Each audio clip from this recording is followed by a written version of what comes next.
Assalamualaikum warahmatullahi wabarakatuh.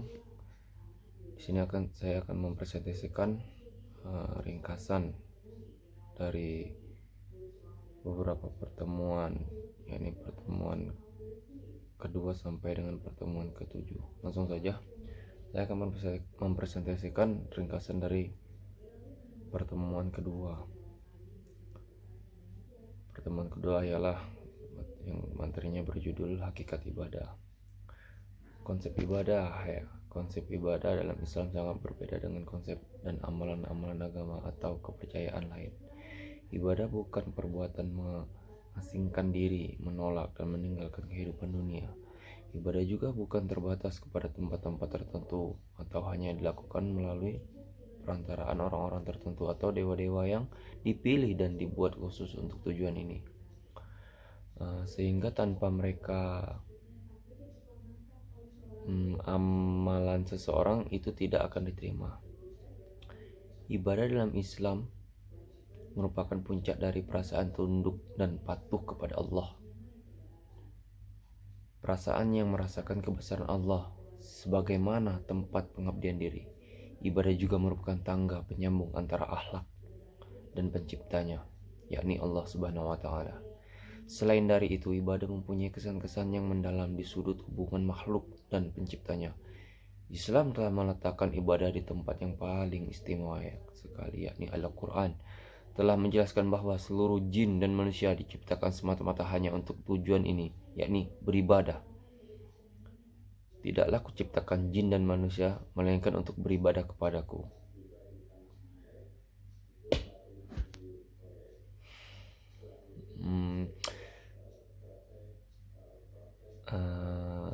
Tegasnya Islam menuntut supaya seluruh kehidupan ini dapat bernilai ibadah dan taat kepada Allah.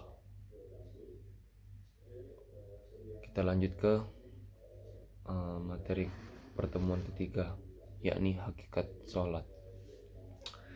Sholat adalah salah satu rukun dasar yang menjadi syariat dalam agama, yakni tentunya agama Islam. Secara kebahasaan, istilah sholat berasal dari bahasa Arab yang artinya doa, sedangkan menurut pengertian istilah sholat adalah ibadah yang dimulai dengan niat. Innamal binniyat, diawali dengan bacaan takbiratul ihram dan diakhiri dengan mengucap salam dengan syarat dan ketentuan yang mengikut atau diajarkan oleh Nabi Muhammad SAW. Salat secara praktis juga merupakan bentuk terapi perilaku yang sangat efektif. Mereka yang baik dalam menjalankan salat akan berbekas pada perbuatan, akhlak, tingkah laku yang baik pula. Sebagaimana firman Allah, artinya bacalah apa yang telah diwahyukan kepadamu, yaitu Alkitab atau Al-Quran, dan dirikanlah salat. Sesungguhnya salat itu mencegah dari perbuatan-perbuatan keji dan mungkar, dan sesungguhnya mengingat Allah dengan cara salat adalah lebih besar keutamaannya dari ibadat-ibadat yang lain. Agar salat mampu membentuk kepribadian utama sebagaimana yang dimaksud dalam surat Al-Ankabut, maka kualitas pelaksanaan salat harus diperhatikan. Salat yang berkualitas dalam Islam adalah salat yang benar-benar dalam mengikuti sunnah dan tumakninah serta khusyuk dalam pelaksanaannya. Orang-orang yang khusyuk dalam salat mendapatkan penghargaan yang sangat besar dari Allah Subhanahu wa taala. Sesuai dengan firman-Nya, sesungguhnya beruntunglah orang-orang yang beriman, yaitu orang-orang yang khusyuk dalam salatnya. Itulah sedikit ringkasan dari saya untuk materi kedua, pertemuan kedua, yakni hakikat salat. Kita lanjut ke pertemuan keempat, yakni hakikat puasa. Kalau kita berbicara puasa sesungguhnya yang disyariatkan bukanlah sekedar menahan diri dari dahaga ataupun lapar. Namun hakikatnya dalam puasa yang meliputi dua dimensi sekaligus, lahir maupun batin.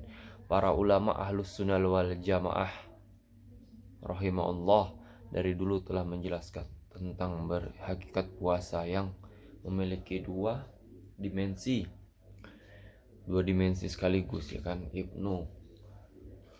Ibnu Qudamah rahimahullah dalam ringkasan kitab Ibnul Jauzi rahimahullah yang dinamakan Mukhtasar min Hajil Qasidin pada halaman 44 menjelaskan tentang tingkatan puasa. Beliau pun menjelaskan satu persatu macam-macam puasa tersebut, yakni salah satunya puasa orang umum.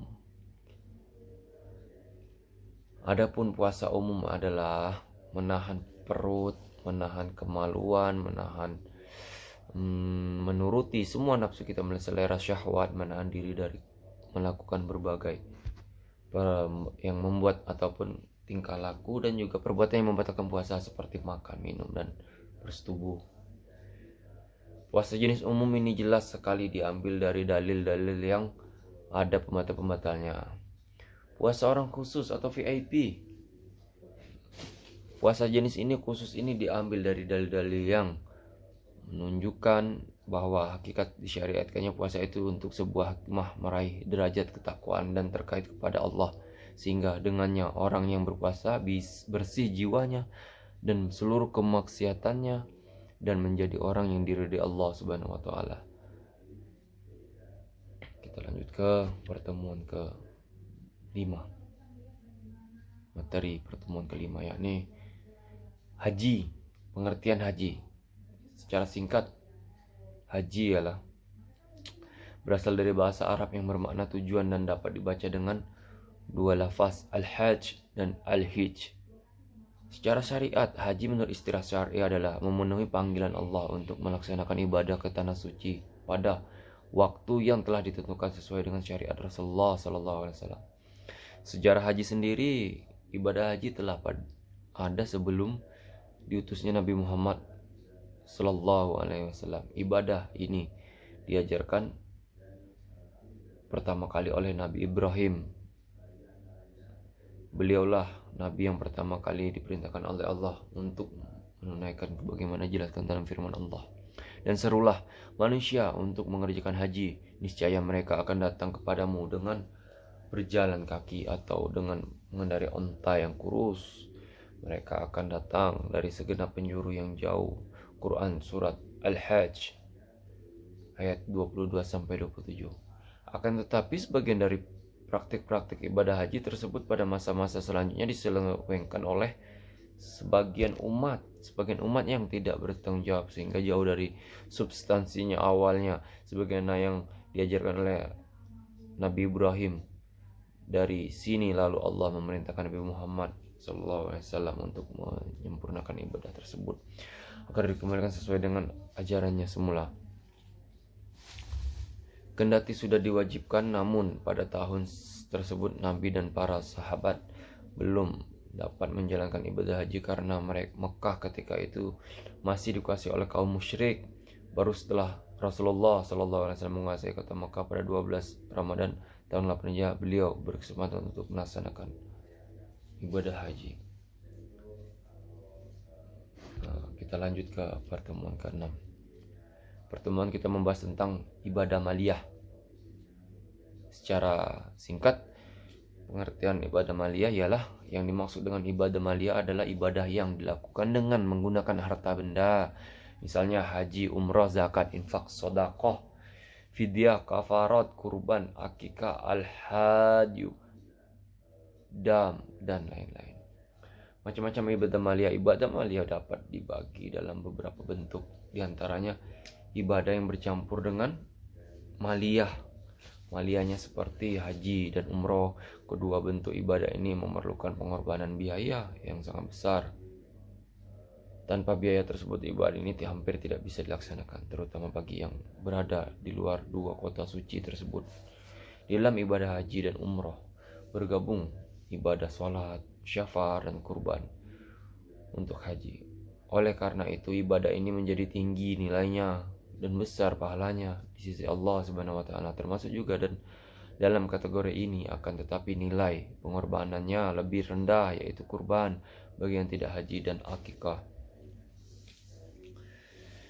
Kemudian ada ibadah maliyah yang berupa pengorbanan harta saja seperti zakat, infak, dan sedekah. Lanjut kita ke pertemuan ke-7. Kita membahas tentang akhlak. Akhlak. Yang mana akhlak ini kita menjadi suatu nilai yang sangat tinggi untuk kita kaji lebih dalam, karena akhlak terdapat pada setiap manusia. Akhlak dalam bahasa Indonesia berasal dari bahasa Arab, yakni akhlak.